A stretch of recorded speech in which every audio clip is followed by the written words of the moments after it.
একটি শান্ত গ্রামে থাকত এক চতুর শিয়াল। শিয়াল সব সময় ক্ষুধার্ত থাকত আর সুযোগ পেলেই গ্রামের পশু পাখিদের খাওয়ার চেষ্টা করত। সেই গ্রামেই ছিল এক মোরগ, যে সকালে ডাক দিয়ে সবাইকে জাগাত। মোরগটা সাহসী হলেও শিয়ালকে ভীষণ ভয় পেত। আজ কোনোভাবে ওই মোটা মোরগটাকে ধরতেই হবে। সেই শিয়ালটি গাছের নিচে বসে চতুর চালাকি সাজালো। মোরগ ভাই, আজ তোমার জন্য এক দারুণ খবর। কি খবর শিয়াল ভাই, এসেছো? রাজা ঘোষণা করেছে এখন থেকে সব পশু পাখি মিলেমিশে থাকবে, কেউ কাউকে খাবে না। তুমি নেমে এসো, আমরা একসাথে উদযাপন করি। বাহ শিয়াল ভাই, এ তো বেশ ভালো খবর। আমিও অপেক্ষা করছিলাম।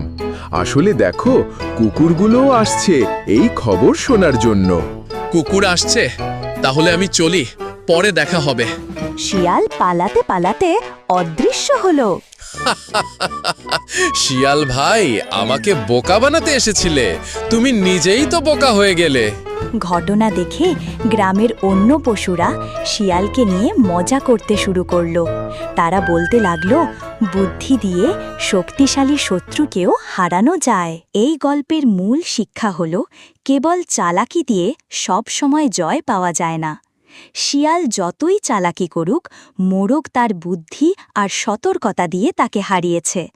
তাই জীবনের শক্তি নয়, বুদ্ধি আর সতর্কতাই সবচেয়ে বড় অস্ত্র। সততার সাথে চিন্তা করলে